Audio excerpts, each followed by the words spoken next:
반갑습니다. 옆 사람 한번 인사하시겠습니다. 반갑습니다. 환영합니다. 한번 인사하시겠습니다.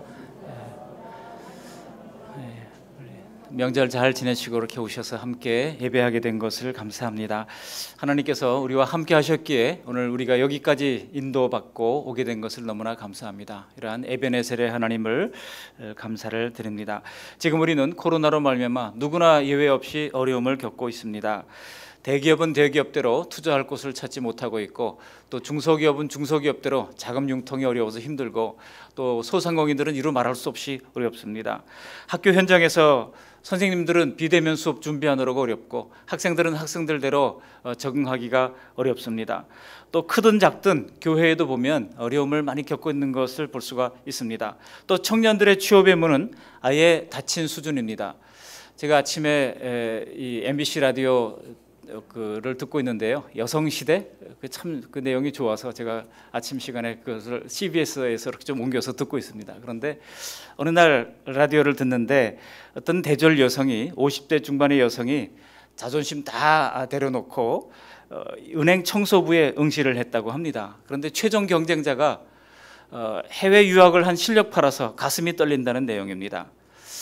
지금 청년들의 일자리는 물론이거니와 경단녀라고 하는 경력 단절 여성들의 취업 자리도 어렵고, 노년들대로 어렵습니다. 우리 청년들은요, 알바 자리 구하기도 10대 1의 경쟁률을 뚫어야 한다고 하는 이야기를 들으면서 지금 취업의 현장이 얼마나 어려운가 하는 것을 실감하게 됩니다. 우리 아들은 이런 가운데 직장을 그만두고 또 들어왔으니 참 걱정입니다. 지금 우리 모두가 다 두려운 이 광야같이 막막한 미래를 놓고 힘들게 싸우고 있습니다. 돌이켜보니 우리 모두가 다 이런 광야 같은 길을 걸어왔고 또 걸어가고 있습니다. 그런데 이스라엘의 광야 생활은 이 땅에서의 인생의 무대를 상징합니다. 식량이 떨어져서 만나를 구하면 하나님께서 만나를 주시지만, 그 다음에 또 고기가 먹고 싶지 않습니까? 고기가 필요해서 고기 달라고 하면 또 하나님이 고기를 한 달 동안 넘치도록 배부르게 먹게 하십니다. 그런데 고기만 먹다가 또 만나를 먹다가 고기 먹다가 그러면 또 뭐가 떨어집니까? 물이 떨어지잖아요. 물이 떨어져서 물 달라고 아우성 치는 것이 인생이라고 하는 것입니다. 뭔가 한숨 돌릴만 하면 엘림의 이제 오아시스에서 좀 평안한 안식을 얻었는가 싶으면 다시 짐보따리 싸서 떠나라고 하시니, 참 우리의 인생은 그렇게 떨어지는 게 많은지 모릅니다. 문제 하나를 해결하고 나면 또 다른 문제가 불거져 나오는 것이 인생입니다. 저만 그런가요? 다 그렇잖아요. 모든 인생이 다 이 얘기를 들어보면 하나 문제 해결하면 또 다른 문제가 터져 나오는 것입니다. 오늘 광야에서 물이 떨어진 이스라엘 백성들의 사건을 통해서 광야 같은 인생을 잘 헤쳐나가는 지혜 주시기를 바랍니다. 오늘 본문은 출애굽한 이스라엘이 가나안 땅을 향해서 진군해가는 노정 가운데 앞에 16장 1절을 보시면 그들이 홍해를 건너 광야로 들어선 지 둘째 달이라고 기록되어 있어요. 그러니까 둘째 달 지날 정도면 한 달 정도 벌써 지났다는 얘기입니다. 그러니까 벌써 광야에서 머문 지가 한 달이 넘었어요. 여러분, 아무리 좋은 여행을 한다 할지라도 일주일만 지나면 김치 먹고 싶어지는 것이 인지상정 아닙니까? 그래서 빨리 집에 가고 싶다, 그런 생각이 드는 것이 보통 사람들의 모습입니다. 또 요즘처럼 매일 마스크를 쓰고 지내다 보니까 집에 와서 편하게 마스크를 집어 던질 때 오는 그 안락함과 평안함은 얼마나 우리를 고맙게 하는지 모릅니다. 참 집이 좋다, 이런 생각을 하게 되죠. 실제로 여러분 이스라엘 광야를 가보시면 정말로 햇빛 가릴 나무 한 그루 없습니다. 햇빛이 떠오르면요, 사막에 돌밖에 없는 것이고, 바위가 있어가지고 바위 그늘 뒤에 숨으려고 가보면 거기에 너무나 지저분한 곳이 바위 그늘 뒤에요. 그런데 이 혹독한 광야는 은혜의 동산 에덴을 떠났던 인간이 선택한 세상, 그런 세상의 모습을 상징하고 있는 것입니다. 하나님이 영광에 사라진 세상은 이처럼 말라비틀어진 광야와도 같다는 것입니다. 여러분, 이 세상이 그렇지 않습니까? 거칠어로 화려해 보이는 인간 문명이 정말 우리가 원했던 낙원입니까? 요란한 그런 모습도 있지만은, 그러나 그 이면에는 온갖 종류의 부조리와 타락과 그리고 절망의 골이 깊은 것입니다. 보이는 것들은 풍족하고 화려한 것 같은데 왜 우리의 삶에는 모든 것이 이처럼 부족하고 모든 것이 이렇게 고갈되고 있는 것일까요? 하나님이 안 계신 인생의 광야는 다 슬픔과 고통과 이제 염려와 근심으로 가득 찬 곳이라고 하는 것을 보여주는 것입니다. 시편 90편 10절에 모세가 그랬잖아요. 70이고 인생이 70이고 강건하면 80이라도 수고와 슬픔뿐이라고 아주 명확하게 정의를 해놓지 않았습니까? 우리가 하나님의 은혜로운 낯을 피할 때 우리의 심령은 광야같이 메마르게 되어 있습니다. 오직 하나님의 은혜로우신 통치 아래서만이 우리는 만족을 누릴 수가 있는 것입니다. 그러나 우리가 하나님의 자녀가 되었어도 우리의 출생지가 바로 이 세상 광야이기에 우리는 이 광야를 벗어날 수가 없습니다. 누구나 다 이 광야를 건너갑니다. 다만 믿지 않는 사람들과 다른 것이 있다고 하면 그 광야길에 하나님이 보호자가 되어 주신다는 것이 다를 뿐입니다. 하나님은 우리의 장막 칠 곳을 예비하시고 안전하게 인도하신다고 약속하셨습니다. 광야에 길을 내시고 사막에 강을 만드신다고 약속하셨습니다. 어디에 있습니까? 이사야 43장 19절에 있습니다. 우리 화면을 같이 한번 읽어보실까요? 43장 19절 시작. 보라, 내가 새 일을 행하리니 이제 나타낼 것이라. 너희가 그것을 알지 못하겠느냐? 반드시 내가 광야의 길을 사막의 강을 내리니. 삶이 힘들 때마다 여러분 이것이 나의 광야거니 생각하시면서 잘 견디면서 하나님의 인도를 구하는 우리 모두가 되시기를 바랍니다. 오늘 본문을 통해서 우리 하나님께서는 세 가지 하나님의 속성을 우리에게 소개해 주고 있습니다. 그것이 무엇입니까?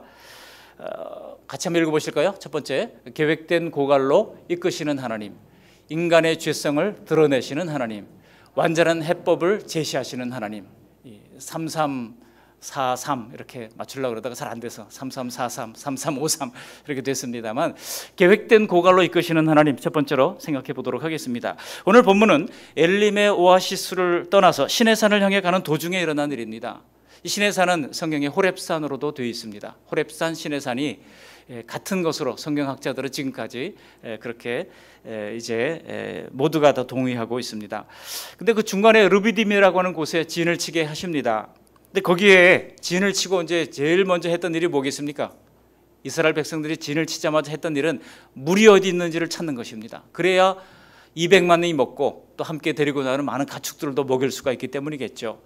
그런데 참 불행하게도 거기에 물이 없었다는 겁니다. 지금도 여러분 시내산에 가보면 물 한 방울, 풀 한 포기가 없습니다. 그런데 여기 1절에 보시면 이스라엘 온 회중이, 참 1절 말씀 보면서 제가 깜짝 놀랐던 것이 1절 말씀 보시면요, 그 노정대로 행했다는 거예요. 우리 1절 말씀 같이 한번 읽어보시겠습니다. 1절, 이스라엘 자손의 온 회중이 여호와의 명령대로 신광야에서 떠나 그 노정대로 행하여 르비딤의 장막을 쳤으니 백성이 마실 물이 없는지라. 이상한 것은 하나님의 명령대로 행했다는 겁니다. 그리고 노정대로 행했다는 거예요. 노정대로 행했다고 하는 것은 하나님이 계획하신 일정대로 행했다는 뜻입니다. 그러면 우리가 생각하기에 거기에 물이 풍성하고 뭔가 좀 풍족한 것이 있고 부족함이 없어야 할 것 아니겠습니까? 그런데 하나님의 계획하신 길에서 이탈한 것도 아닌데 거기에 물이 없었다는 거예요. 여러분, 이것은 결코 하나님이 경로를 잘못 짜신 것이 아닙니다. 하나님이 뭔가 가르쳐 주시기 위함이라고 하는 것입니다. 광야를 건너 가나안으로 가는 여정에는 물 없는 구간도 있다. 그것을 하나님께서 보여주시기 위한 것입니다. 우리의 삶에도 때로 물이 없어 메마른 광야가 있을 때가 있습니다. 분명 주님을 잘 따르고 힘써 의지하는데도 일이 잘 풀리지 않을 때가 있습니다. 오히려 믿지 않는 사람들보다도 점점 더 곤경에 빠지고 사태가 악화되기도 하는 것입니다. 그럴 때 우리는 당황합니다. 믿음이 흔들립니다. 그러나 하나님이 물이 없는 르비딤의 장막을 치라고 하셨다면 분명히 하나님께는 다 계획이 있으신 것을 믿으시기를 바랍니다. 옆 사람에게 이렇게 얘기해 보세요. 하나님은 계획이 있으십니다. 시작. 하나님은 계획이 있으십니다. 절대 목말라 죽으라고 그곳에 두신 것이 아닙니다. 우리가 그런 곳에서 아무리 물이 나올 수 있는 환경을 찾아서 이리저리 헤맨다 할지라도 르비딤은 원래 오아시스가 없는 곳입니다. 하나님은 원래 오아시스가 없는 그곳으로 의도적으로 인도하신 것입니다. 우리 인생의 경로에서 반드시 지나쳐가야 할 그런 건조한 땅이 있습니다. 오늘 하나님이 준비하신 것은 물이 콸콸 터져나오는 그 반석을 보여주시고자 그 물 없는 르비딤에 이스라엘을 진치게 하신 것입니다. 그러니까 르비딤은 하나님의 계획된 고갈 장소였다는 것입니다. 우리의 과거를 한번 돌아보세요. 각자가 오아시스가 없는 광야 같은 시간을 어쩌면 몇 달 동안, 어쩌면 몇 년 동안 힘겹게 지났던 시절들도 있었을 것입니다. 어떤 분들은 지금 현재 그런 고난의 길을 걸어가고 있을지도 모릅니다. 그런데 하나님은 도저히 물이 나올 수 없는 그 광야에서 반석에서 물을 내시는 기적으로 오늘 우리를 여기까지 인도해 오신 것입니다. 여러분, 만일 그때 참 막막하고 두렵던 마음에 날마다 은혜와 용기를 주시지 않았다면 우리가 어떻게 견뎠을까 생각만 해도 막막하기만 합니다. 돌아보니 내 걸음으로 온 것이 아니라 하나님 아버지의 독수리의 날개로 업어서 우리를 인도해 오신 건 아니겠습니까? 실제로 하나님께서 그렇게 이스라엘 백성들을 인도해 오셨다고 비유적으로 말씀하신 바가 있습니다. 어디 있습니까? 출애굽기 19장 4절 말씀을 함께 읽어보십니다. 19장 4절 시작. 내가 애굽 사람에게 어떻게 행하였음과 내가 어떻게 독수리 날개로 너희를 업어 내게로 인도하였음을 너희가 보았느니라. 그렇습니다. 이스라엘에게 그랬던 것처럼 때로 우리의 형편을 다 알고 계시는 하나님의 작은 위로를 받고 눈물을 흘린 날도 있었을 겁니다. 제가 아는 선교사님 중에 몽고에 오랫동안 사역하셨던 황규영, 조정순 선교사님이 계십니다. 이분이 지금은 달라졌습니다만 옛날에 몽고에서 사역할 때 몽고에서는요 식량을 배급을 받아야 했습니다. 지금은 좀 달라졌습니다만 근데 이분이 특별히 그 조정순 선교사님이 아주 먹는 것을 좋아하시는 분이에요. 뭘 만들어서 사람들을 초청해가지고 같이 음식 만들어 먹고 하는 것을 즐기고 좋아하고 잘하시는 분이셨어요. 근데 몽고에 가가지고 먹을 것이 없어서 주머니 아무리 돈이 있으면 뭐합니까? 살 수가 없는데 그 추운 겨울에 줄을 서가지고 그래서 쌀 몇백 그램 받으려고 거기서 서서 기다리고 있는데 그렇게 눈물이 나더라는 거예요. 내가 이렇게 하려고 내가 여기 왔나 하는 생각이 막 들어가지고 그렇게 눈물이 났더랍니다. 그래가지고 쌀 몇백 그램 받아가지고 집으로 돌아왔는데 와보니까 거기에 큰 소포가 2박스가 와 있어요. 누가 보냈나 하니까 이름이 없어요. 아무도 후원했던 어떤 교회가 이름도 지우고 그냥 보낸 것 같아요. 그래서 뚜껑을 열어보니까 거기에 제일 먼저 눈에 들어오는 게 오리온 초코파이가 쫙 들어왔다는 거예요. 그리고 보니까 미숫가루부터 시작해가지고 고춧가루부터 시작해가지고 또 온갖 종류의 그런 곡식들이 다 들어있었다는 겁니다. 그리고 추울세라 귀마개와 또 장갑과 내복이 거기 들어있었다는 겁니다. 그걸 보면서 그냥 그 자리에서 두 눈에 눈물이 주르르 흘러내렸다고 고백을 하는 것을 들은 적이 있습니다. 하나님이 내가 무엇이 필요한지 다 아시고 다 예비해 주셨구나 감사해서 그렇게 울었다는 겁니다. 우리도 이런 주님의 손길이 그동안 얼마나 우리를 많이 도우셨습니까? 우리는 지금 물이 없는 르비딤도 우리 인생 광야 여정 중에 있음을 기억해야 할 것입니다. 그러므로 의도된 고갈이 있다면 의도된 해결책도 있음을 신뢰하시기를 바랍니다. 분명히 하나님은 환경을 뛰어넘을 해결책을 준비하고 계시는 하나님이십니다. 이제까지 우리를 그렇게 인도하셨음을 기억하시고 하나님의 선하심을 굳게 신뢰하시면 현재의 고갈에도 불구하고 마침내 반석에서 물이 솟아나는 놀라운 기적의 역사를 체험하게 될 줄로 믿습니다. 두 번째로 하나님께서 말씀하시는 하나님 자신을 계시하시는 것이 있습니다. 그것은 바로 인간의 죄성을 드러내시는 하나님이라고 하는 것입니다. 여기 르비딤이라고 하는 지명이 참 재미있어요. 르비딤이라고 하는 것은 리브라고 하는 말에서 파생된 단어인데요. 리브라고 하는 말이 원래 노력하다, 힘써 싸우다, 투쟁하다 이런 뜻을 가지고 있어요. 그러니까 그 르브라고 하는 말이 복수형으로 이제 끝나게 되면 바로 르비딤이 됩니다. 그러니까 싸움들이라고 번역할 수가 있죠.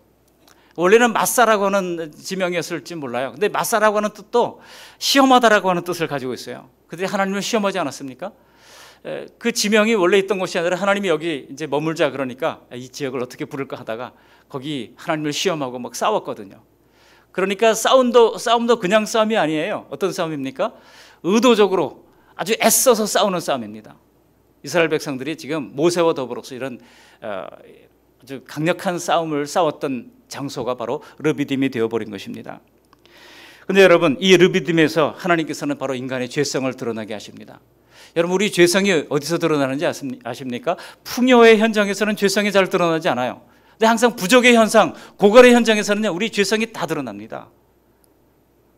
저도 군대에 좀 옛날에 군대에 늦게 갔는데요. 근데 군대에서 대학원 마치고 온 저보다 나이 많은 친구가 있었어요. 근데 여러분 건빵 때문에 그런 친구들하고 막 싸웠던 거 믿으시겠습니까? 아니 대학원까지 나오고 늦게 어떻게 피하려고 하다가 군대에 와가지고 말이죠. 그 훨씬 나이 어린 5살 어린 친구들하고 건빵 하나 때문에 막 싸우는 것이 부족의 현상에서는요, 부족의 현장에서는 그렇게 인간의 내면의 죄성이 그대로 다 드러나는 것입니다. 여러분, 오늘 주시는 인간의 대표적인 죄성을 하나님이 어떻게 드러내십니까? 2가지로 드러나는데요, 바로 의심과 그리고 또 하나는 3절에 나오는 이제 원망이라고 하는 것입니다. 첫 번째 의심을 보겠습니다. 장막에 진을 친 그곳에 물이 없음을 알게 됐습니다. 백성들이 이제 술렁이기 시작합니다. 그렇게 즉시 하나님을 의심하기 시작합니다. 의심병, 여러분, 이것이 인간들이 바로 치명적인 약점입니다. 과거에 수많은 하나님의 기적을 체험했고 또 눈앞에 어려운 그 모든 과거의 어려움들을 그들이 다 건너왔습니다. 불과 얼마 전에 뒤에서 쫓아오는 애굽 군대를 보란듯이 따돌리면서 홍해를 건너왔던 이스라엘 백성 아닙니까? 그런데도 그들은 지금 하나님을 의심하고 있습니다. 우리도 마찬가지입니다. 과거에 암이 낳고 과거에 부도를 막아주시고 과거에 합격을 시켜주시고 그것보다 더 대단한 일을 해주셨다 해도 당장 현실적인 노림이 닥치면 우리는 하나님의 존재 자체를 의심하는 인간들입니다. 7절을 보시면 이스라엘이 그랬다는 거예요. 우리 7절 말씀을 함께 읽어보십니다. 그가 그곳 이름을 마사 또는 무리바라 불렀으니 이는 이스라엘 자손이 다투었음이요, 또는 그들이 여호와를 시험하여 이르기를 여호와께서 우리 중에 계신가 안 계신가 하였음이더라. 여기 하반절에 보시면 참 이럴 수가 있나 하는 생각이 들어요. 하나님이 계신가 안 계신가, 이런 망언까지 했다는 겁니다. 여러분, 과거에 홍해를 건넌 것은 그만두고라도 당장 오늘 아침 그들은 만나를 거두어 먹었던 사람들입니다. 그리고 지금 하늘 위에는 뭐가 떠 있어요? 이들을 뜨거운 태양빛으로 가려주고 그들을 인도하는 구름 기둥이 이스라엘 백성들을 보호하고 있는 상황입니다. 그런데도 물이 떨어지니까 하나님의 인도하심과 하나님의 선하심을 의심했다는 겁니다. 나아가 하나님의 존재 자체를 의심하고 있는 겁니다. 우리 가운데 계신가 안 계신가 하면서 의심했다는 겁니다. 그런데 여러분, 의심하는 자는 바람에 밀려 요동하는 바닷물결과 같다 그랬습니다. 야고보서 1장 6절 말씀 읽어보실까요? 1장 6절, 오직 믿음으로 구하고 조금 더 의심하지 말라. 의심하는 자는 마치 바람에 밀려 요동하는 바닷물결 같으니. 의심하면서 기도하는 것은요, 응답이 없다고 말씀하고 있는 겁니다. 로마서 4장 20절에 보면 우리가 믿으면 하나님께 영광이 된다고도 말씀하고 있어요. 로마서 4장 20절입니다. 함께 읽습니다. 믿음이 없어 하나님의 약속을 의심하지 않고 믿음으로 견고하여져서 하나님께 영광을 돌리며. 의심하지 않고 믿는 것이 하나님께 영광이 된다는 거예요. 반면에 의심은 인간의 가장 치명적인 죄성인 것입니다. 두 번째로, 이 부족의 현상에서, 이 결핍의 현장에서 드러나는 인간의 죄성은 무엇입니까? 하나님이 드러내셔요. 바로 인간의 원망입니다. 우리 3절 말씀을 함께 읽어보시겠습니다. 거기서 백성이 목이 말라 물을 찾으매 그들이 모세에게 대하여 원망하여 이르되 당신이 어찌하여 우리를 애굽에서 인도해 내어서 우리와 우리 자녀와 우리 가축이 목말라 죽게 하느냐. 아마 그림으로 이것을 좀 그려보자면 그들이 지금 모세에게 폭동을 일으킬 태세입니다.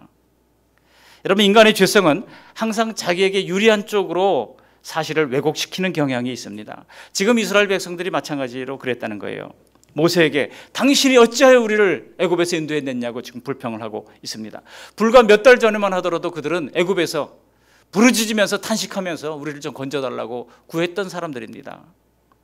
출애굽기 2장 23절을 보시면 여러 해 후에 애굽 왕은 죽었고 이스라엘 자손은 고된 노동으로 말미암아 탄식하여 부르짖으니 그 고된 노동으로 말미암아 부르짖는 소리가 하나님께 상달된지라.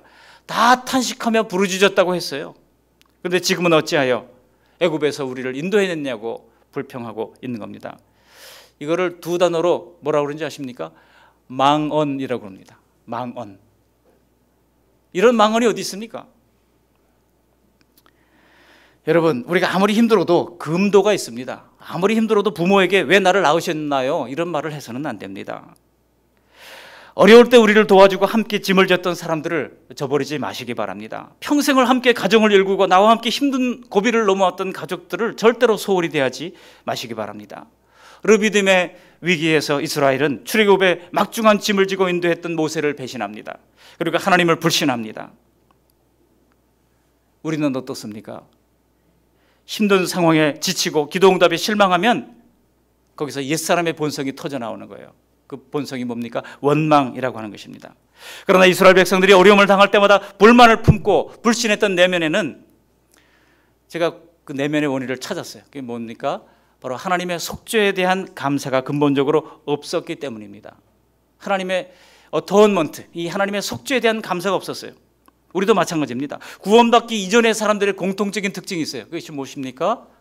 죄인이라고 하는 말을 좋아하지 않는다는 겁니다. 당신은 죄인이야, 우리가 모두 죄인이야. 그러면 내가 왜 죄인입니까? 라고 고개를 빳빳드는 것이 속죄 경험을 하지 못한 구원받기 이전의 사람들의 모습이라고 하는 것입니다. 그래서 자신의 죄를 부정합니다.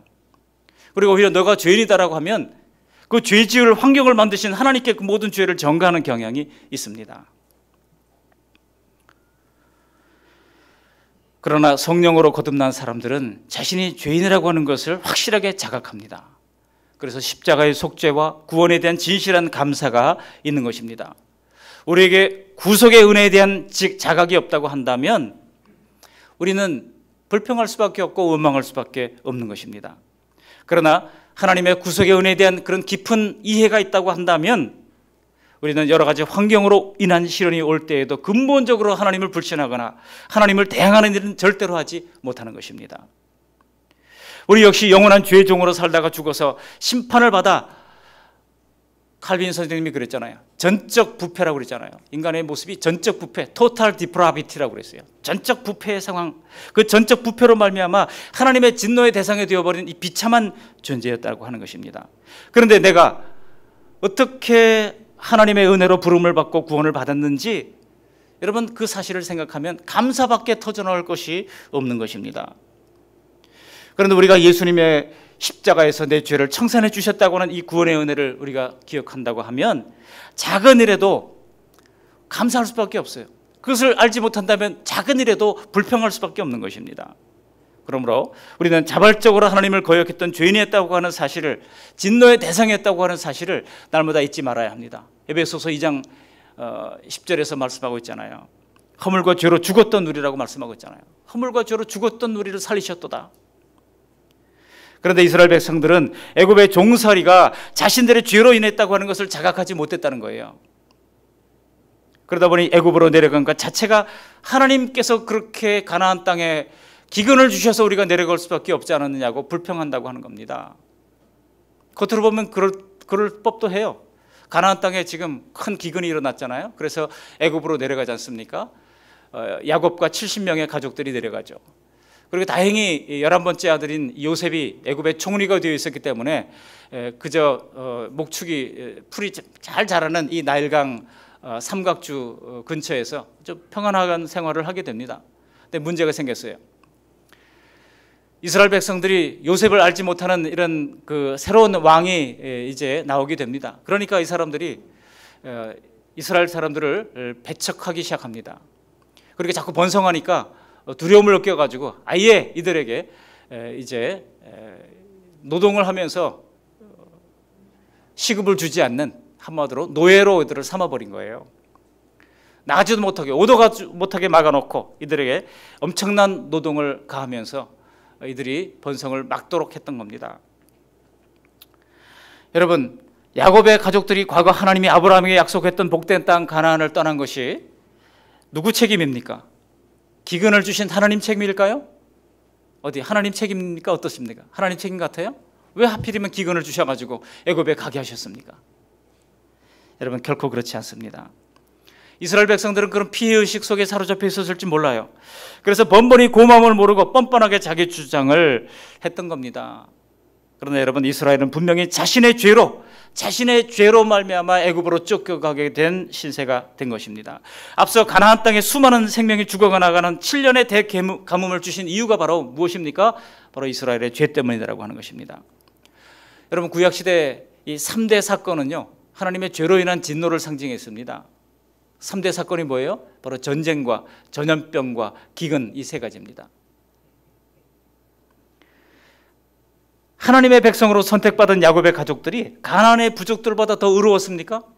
절대로 의롭지 못했습니다. 야곱의 아들들의 가족사를 보더라도 그들의 죄악상이 가나안의 7 부족들보다 훨씬 더하면 더했지 결코 덜하지 않았습니다. 예를 들어 여러분, 디나라고 하는 이 딸이 있었죠. 야곱에게. 이 디나가 이 세겜 족속에게 이제 족장 추장 아들한테 이제 강간을 당하는 일이 일어납니다. 그럴 때 그 형제들이 어떻게 합니까? 이 동생의 사건으로 말미암아 이 세겜족들을 계략을 짜가지고 이 소위 최초의 종족 살인을 감행합니다. 최초의 이 제노사이드라고 하는 것을 감행하게 됩니다. 그리고 그들의 모든 재산을 다 약탈하는, 그리고 집을 불살하는 그런 일들을 만행을 저지르게 됩니다. 그러니까 그렇게 악한 사람들이 바로 이스라엘 백성들이었다는 겁니다. 그런 정도가 되니까 동생 요셉을 살해할 마음도 가졌던 것이고 노예상에게 팔아넘겼던 것 아니겠습니까? 이스라엘 백성들은요, 약속의 땅 가나안을 상속받을 자격이 없는 그런 사람들이었던 겁니다. 결국 죄로 인해서 그곳에서 쫓겨날 수밖에 없었다고 하는 겁니다. 과연 그럴까요? 성경에는 이 사실을 단적으로 증언하는 구절이 있습니다. 어디에 있습니까? 역대하 33장 8절 말씀을 우리 함께 읽어보시겠습니다. 만일 이스라엘 사람이 내가 명령한 일들 곧 모세를 통하여 전한 모든 율법과 율례와 규례를 지켜 행하면 내가 그들의 발로 다시는 그의 조상들에게 정하여 준 땅에서 옮기지 않게 하리라 하셨으나, 여기 하반절에 보시면 다시는 그의 조상들에게 정하여 준 땅에서 옮기지 않게 하리라 그랬어요. 다시는이라고 하는 말은, 다시는이라고 하는 말을 잘 주목해야 됩니다. 다시는이라고 하는 말은 무슨 뜻입니까? 과거에는 그랬던 적이 있다는 겁니다. 그 과거가 언제입니까? 바로 그들의 가나안 땅에서 지은 죄 때문에 하나님께서 그들을 애굽으로 옮기셨다는 거예요. 애굽으로 간 것은 죄 때문에 옮긴 겁니다. 근데 다시는 옮기지 않겠다 이제 약속하시잖아요. 과연 이스라엘 백성들이 그 말씀 지켰을까요? 불행하게도 이 9절 마지막 절이 보면 하셨으나라고 되어 있어요. 그렇지만 이스라엘 백성들이 여전히 지키지 못함으로 말미암아 결국은 전 세계로 뿔뿔이 흩어버리지 않았습니까? 여기 하나님께서 주시는 말씀을 보십시오. 동생을 종으로 팔아넘겼던 이 형제들에게 하나님께서는 애굽의 종이 되도록 만들어 버렸던 것입니다. 인간이 죄와 사망의 종이 된 것은 모두 자발적으로 죄를 선택한 인간의 책임입니다. 인간의 고통의 범인은 다른 누구도 아닌 자기 자신인 것입니다. 그러나 자비로우신 하나님은 긍휼에 풍성하신 하나님이셨어요. 약속에 신실하신 하나님이셨어요. 그래서 하나님께서 언약하신 것, 아브라함의 후손으로 말미암아 모든 민족이 천하 만민이 다 복을 받으리라 약속하셨던 그 약속 때문에 하나님께서는 이들을 그 모든 결박에서 풀어주기를 원하셨습니다. 그런데도 이스라엘 백성들은 그 애굽의 종되었던 치욕을 불과 한 달 만에 다 잊어버리고 다시 왜 우리를 애굽에서 풀어주었냐고 망언을 하고 있는 겁니다. 이것을 사자성어로 하면 내자로 뭐라고 그럴 수 있어요? 배은망덕이에요. 배은망덕. 그러나 여러분, 긍휼에 풍성하신 하나님께서는 묶인 것을 풀어주시는 하나님이십니다. 하나님은 우리 스스로가 결박한 죄에서 우리를 풀어주시는 하나님이십니다. 우리의 잘못으로 묶어놓은 환경이라 할지라도 우리가 회개하고 부르짖어 기도하면 하나님께서는 풀어주신다는 것입니다. 우리 성도님들 가정에 모든 묶인 것들이 하나님의 역사하심으로 다 풀리는 은혜가 있기를 간절히 축원합니다. 무엇보다 죄로 말미암은 속박으로부터 풀리는 역사가 있기를 주님의 이름으로 축원합니다. 저는 그것이 우리가 하나님의 풍성한 긍휼과 사랑 안에 거하는 비결이라고 믿습니다. 항상 구원의 은혜를 감사하면서 항상 구원의 은혜를 칭송하시기를 바랍니다. 우리는 인생이 광야, 물이 없는 광야를 지날 때마다 더욱 현실을 직시하고 더욱 믿음의 눈으로 하나님을 주목해야 할 것입니다. 사람들은요, 현실을 사실보다 더 과장되게 왜곡하는 경향이 있습니다. 오늘 본문에도 마찬가지예요. 이스라엘 백성들이 그렇습니다. 지금 백성들이 과연 목이 말라 죽어가는 상황일까요? 자세히 보시면 아직 그들 중에 아무도 지금 물이 없어서 죽는 사람이 없습니다. 그런데도 그들은 모세와 하나님을 원망하면서 격렬하게 모세와 다투고 있습니다. 아니, 다툴 힘이 남아있다면 아직 갈증으로 죽을 만한 상황은 아니잖아요. 다툴 힘이 남아있다면 하나님께 더 부르짖어 기도했어야죠. 정말 죽을 상황이 되면 인간은 부르짖게 되어 있는 겁니다. 지금 모세가 그런 상황이잖아요. 우리 4절 말씀 읽어보실까요? 4절. 모세가 여호와께 부르짖어 아뢰되 내가 이 백성에게 어떻게 하리이까? 그들이 조금 있으면 내게 돌을 던지겠나이다. 모세는 지금 돌에 맞아 죽을 위기에 처해 있습니다. 그래서 그런 위기 속에서 하나님께 부르짖는 겁니다. 그러나 이스라엘 백성들은 지금 그런 정도는 아닙니다. 탈진해서 죽어갈 정도는 아닙니다. 단지 불안하고 불편한 환경으로 말미암아 지레 하나님께 시비를 걸고 있는 겁니다. 여러분, 우리 다 우리도 마찬가지예요. 불평하고 원망하고 그렇게 할 때 가만히 보시면은요, 정말 극한 상황은 아니에요. 오히려 전쟁 중에 정신병자가 확 줄어든다고 하는 그런 통계가 있잖아요. 왜냐하면 목숨이 경각에 달리면요, 정신을 바짝 차리기 때문입니다. 정말 삶과 죽음의 기로에 놓일 때만큼 우리가 위기에 몰렸다고 하면 인간은 정신을 차려서 인간의 모든 허영과 오만을 버리고 하나님께 부르짖게 되어 있는 것입니다. 우리가 원망하는 것은요, 종종 궁지에 몰렸을 때가 아니라 원하는 것을 더 조급하게 더 많이 가지려고 하는 욕심에서 나오는 경우가 훨씬 더 많습니다. 아니던가요? 그러므로 우리가 예수님을 믿고 따르셨다면 어려운 환경을 만났다 할지라도 끝까지 신뢰하며 따르시기를 바랍니다. 부정적이고 불평하는 태도가 습관이 되면요, 매일의 만나로 신실하게 우리를 먹이시는 일상의 은혜조차 놓치게 되는 것입니다. 이미 하나님은 앞장에서 만나도 주셨고 고기도 먹게 하셨습니다. 종려나무 성읍에서, 엘림의 성읍에서 충분한 휴식도 허락해 주셨습니다. 그러나 인간의 죄성은 매번 더 탐욕을 채우고 더 성공을 보장하라고 하나님을 윽박지르는 것입니다. 여러분, 우리에게 오늘도 신실하게 공급하시는 일용할 양식, 매일의 건강, 매일 일할 수 있는 일터, 여러분 이것을 예산일로 생각하십니까? 지금도 제가 통계를 보니까요, 세계 인구 중에 약 20%가 하루 1달러 미만의 돈으로 생활을 하고 있더라고요.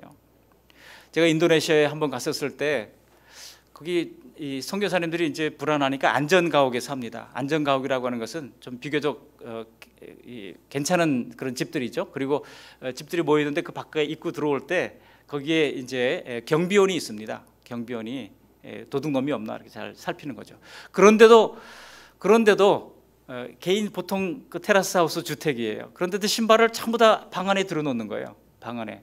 그 신발을 왜 방 안에 들어내야 됩니까? 울타리 아닌데 다 훔쳐간다는 겁니다. 울타리를 넘어와서 신발 밖에 있는 거 다 훔쳐간다는 거예요. 그러니까 이분들이 밤만 되면은 전부 다 들여놓는 거, 오토바이도 들여놓고 신발도 들여놓고 다 들여놔요. 얼마나 불편하게 사는지 몰라요. 그리고 쓰레기통이 그 집 바깥에, 테라스 하우스 같은 경우는 이제 바깥에 정원을 지나가지고 이제 한쪽 끝에 있거든요. 그러면 새벽마다 청소차가 와가지고 그걸 긁어서 이제 가지고 나가요. 근데 새벽에 아침에 나가 산책하려고 나가 보니까 그 문 앞에 온갖 종류 쓰레기가 다 산더미처럼 그냥 있는 거예요. 이게 또 도대체 어떻게 된 겁니까? 그랬더니 선교사님이 하시는 말씀이, 사람들이 너무나 가난한 사람들이 많아가지고 그런 집들 그 쓰레기 봉지를 다 묶어놨잖아요. 이 봉지를 다 털어서 쓰레기는 버리고 그 봉지를 세척을 해가지고 시장에다가 판다는 거예요. 그러니 여러분, 이렇게 어려운 사람들이 지금 많다는 겁니다. 여러분, 지금 우리가 누리는 평범하고 소박한 자유와 행복이 그들의 눈에는요, 지독히도 불공정해 보일 수 있지 않겠습니까? 인간의 욕심과 미래의 안전에 대한 욕구는 끝이 없습니다. 우리가 자꾸만 옛사람의 욕구를 마음껏 키우면 결과는 뻔해요. 잠시라도 우리를 불편하게 한다면 하나님도 용서할 수 없다고 하는 교만한 인간이 되고 마는 것입니다. 우리의 탐욕을 먹이면 먹일수록 모든 좋은 것을 당연시 여기고 불만만 늘어가는 것입니다.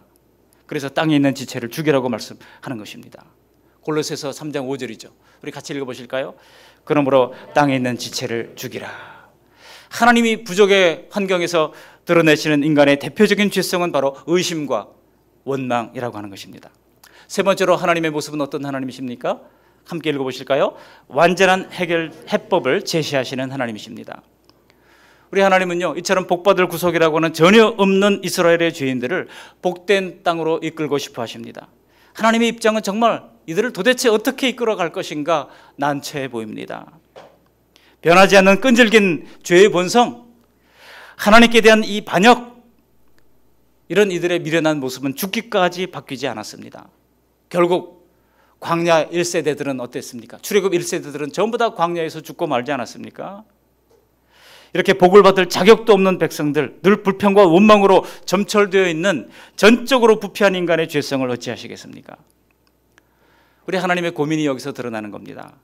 우리 하나님은 하나님의 기막힌 해결책으로 이런 죄인을 구원하시고자 작정하셨던 것입니다. 5절 보시면요, 하나님께서 모세에게 드디어 해법을 제시하십니다. 우리 5절 말씀 읽어보실까요? 여호와께서 모세에게 이르시되 백성 앞을 지나서 이스라엘 장로들을 데리고 나일강을 치던 내 지팡이를 손에 잡고 가라. 이 말씀을 아무리 읽어봐도 도대체 왜 그럴까? 좀 희한한 방법이잖아요. 왜 갑자기 나일강을 치던 그 지팡이를 꺼내가지고 장로들을 앞세우고 호렙산으로 가라고 말씀하실까? 이상한 방법처럼 보입니다. 여러분, 성경에 좀 이상한 방법, 상식적이지 않은 방법이 드러나 있다고 하면 뭔가 영적인 비밀이 담겨 있다고 보시면 틀림없습니다. 주목해서 보면서 쉽게 이해하라고 하는 하나님만의 일러스트레이션이에요. 하나님만의 그림 언어예요. 이 사건에도 하나님이 말씀하시고 싶은 깊은 영적 진리가 들어있는 것입니다. 여기서 하나님은 모세에게 나일강을 치던 그 지팡이를 잡고 가라고 말씀하시는데, 여러분, 나일강을 치던 그 지팡이를 통해서 하나님이 하신 것이 무엇입니까? 나일강을 피로 만들으셨잖아요. 이 얘기는 무슨 얘기입니까? 이 지팡이는 하나님의 심판의 지팡이였어요. 지팡이는 하나님의 심판을 상징하는 거였습니다. 6절 말씀 읽어보시겠습니다. 6절. 내가 호렙산에 있는 그 반석 위 거기서 내 앞에 서리니 너는 그 반석을 치라. 그것에서 물이 나오리니 백성이 마시리라. 모세가 이스라엘 장로들의 목전에서 그대로 행하니라. 모세는요, 이상해도 그냥 순종부터 하고 봅니다. 이상하지만, 이해가 안 되지만 무조건 순종부터 하고 봐요. 호렙산에 있는 그 반석 위 거기서 내 앞에 서리라고 말씀하십니다.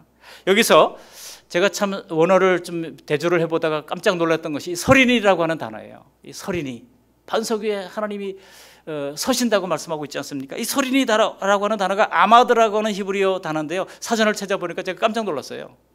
이 서린이라고 하는 단어 아마드는요, 열왕기상 1장 2절에 보면 모시다라고 하는 뜻으로 번역을 해놨습니다. 하나님이 반석 위에 모셔 선다는 거예요. 하나님의 심판을 상징하는 지팡이로 하나님이 모셔 서 있는 이 반석, 하나님이 종이 되어 서 계신 그 반석을 치라고 말씀하고 있는 겁니다. 그러면 반석에서 이스라엘이 마실 물이 흘러나올 것이라고 약속하고 있는 것입니다. 여러분, 이런 중요한 영적 사건은 성경으로 해석해 놓은 부분이 많습니다. 어디에 해석해 놓았을까요? 사도 바울이 고린도전서에서 해석을 해놨습니다. 우리 고린도전서 10장 1절로 4절 말씀을 함께 읽어보시겠습니다. 형제들아, 나는 너희가 알지 못하기를 원하지 아니하노니 우리 조상들이 다 구름 아래에 있고 바다 가운데로 지나며 모세에게 속하여 다 구름과 바다에서 세례를 받고 다 같은 신령한 음식을 먹으며 다 같은 신령한 음료를 마셨으니 이는 그들을 따르는 신령한 반석으로부터 마셨음에 그 반석은 곧 그리스도시라. 반석이 뭐라고요? 그리스도시라고 말씀하고 있습니다. 여러분, 이 문맥을 보시면 이게 출애굽 사건을 지금 얘기하고 있는 거 아니겠습니까? 바로 오늘 으르비딤 사건을 그대로 얘기하고 있는 거예요. 그런데 그 반석이 뭐라고요? 반석은 그리스도라고 해석하고 있는 것입니다. 그 반석은 곧 그리스도시라고 말씀하고 있습니다. 죄인을 구원하기 위해서 하나님이 제시하시는 해결책은 반석이신 그리스도이신 것입니다. 여러분, 빌립보서 2장 7절에도 예수님께서는 오히려 자기를 비워 종이 되셨다고 말씀하고 있습니다. 오히려 자기를 비워 종의 형체를 가지사 사람들과 같이 되었다고 빌립보서 2장 7절에서 말씀하고 있습니다. 그렇습니다. 우리를 구원하기 위해서 종의 형체를 가지고 오신 예수님은 하나님의 심판을 받아서 그 몸이 쪼개져야 거기서부터 사람을 생명을 살리는 생수가 흘러나온다는 것입니다. 영원히 하나님을 싫어하는 인간의 본성을 변화시킬 수 있는 것은 오직 반석이신 예수님이 희생을 당하는 것입니다. 반석이신 예수님이 쪼개지는 것입니다. 그리고 그럴 때 성령께서 우리 안에 오시는 방법, 그 방법밖에 없다는 것입니다. 여러분, 이것이 하나님이 약속하신 완벽한 하나님의 구원의 해결책이라고 하는 것입니다.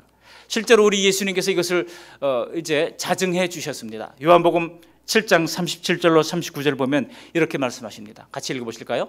7장 37절. 명절 끝날 곧 큰 날에 예수께서 서서 외쳐 이르시되 누구든지 목마르거든 내게로 와서 마시라.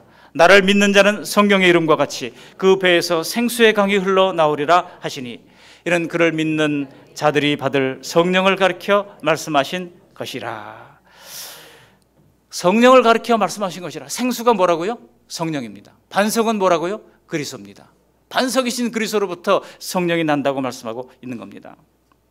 오늘 하나님이 이스라엘에게 먹이시려고 하는 것은 마시면 마실수록 목이 마른 세상의 물이 아닙니다. 하나님이 오늘 우리에게 주시기 원하시는 것도 일시적인 육체의 만족이 아니라 영원히 가라지 않는 성령의 생수를 우리에게 허락해 주시고자 하시는 것입니다. 그러므로 여러분, 우리는 성령의 생수를 구하시기를 바랍니다. 요즘 왠지 내 신앙생활이 희미하다면, 요즘 왠지 내 신앙생활이 맥이 없다면 성령 충만을 더욱더 간구하시기를 바랍니다. 우리가 날마다 예수님을 묵상하고 예수님을 사모하고 예수님을 간절히 구할 때 성령께서는 언제나 고갈된 우리 심령에 넘치도록 생수를 부어주시는 것입니다. 메마른 우리의 가정에도 성령의 생수가 부어져야 사랑으로 회복될 수 있습니다. 여러분, 명절 끝날 보니까 가족들마다 갈등이 있는 가족들이 너무나 많아요. 항상 명절 끝날마다 이혼 소송이 늘어난다고 하는 얘기를 들으면서 안타까운 마음을 가지게 됩니다. 그런데 왜 그럴까요? 알고 보니 성령 충만하지 못해서 그런 것입니다.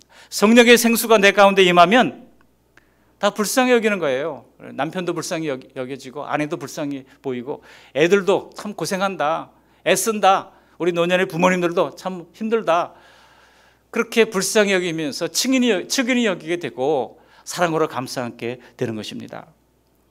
성령의 생수가 부어져야 사랑으로 회복됩니다. 성령의 생수가 부어지면 우리의 병든 몸과 마음도 새롭게 회복될 줄로 믿습니다.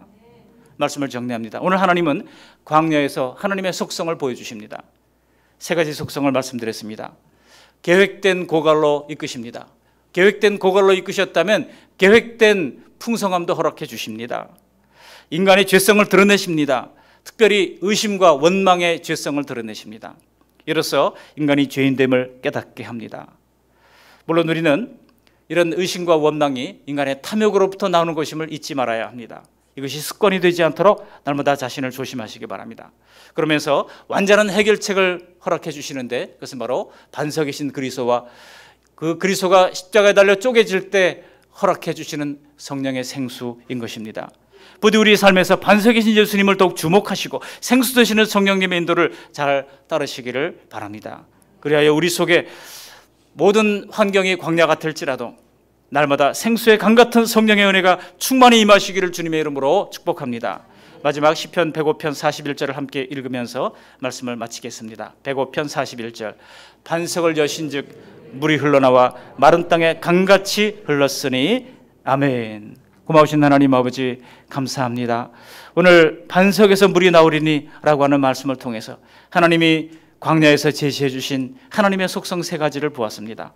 하나님은 때로는 우리를 계획된 고갈로 인도하십니다. 계획된 결핍으로 인도하십니다. 하나님, 우리가 광야에서 물이 없어 가랄 때, 그런 인생의 순간을 만날 때 낙심하지 말게 하시고 하나님의 선하신 뜻이 무엇인가를 분별할 수 있도록 도와주시고 잘 인내하며 견딜 수 있도록 주님 도와주시며 마침내 해결책을 준비하시는 하나님을 만날 수 있도록 인도해 주시고 그곳에서 부족의 논리 속에서 인간의 죄성이 드러날 때 인간이 죄인됨을 깨닫고 겸손히 주님 앞에 고백할 수 있도록 도와주시고 완전한 해결책 되시는 반석이신 예수 그리스도 생수이신 성령님을 날마다 의지할 수 있도록 은혜를 베풀어 주시어서 하나님, 우리의 개인과 가정과 교회가 하나님 은혜 가운데서 충만한 삶을 누릴 수 있도록 은혜 허락해 주시옵소서. 예수님 거룩하신 이름으로 감사하며 기도합니다. 아멘.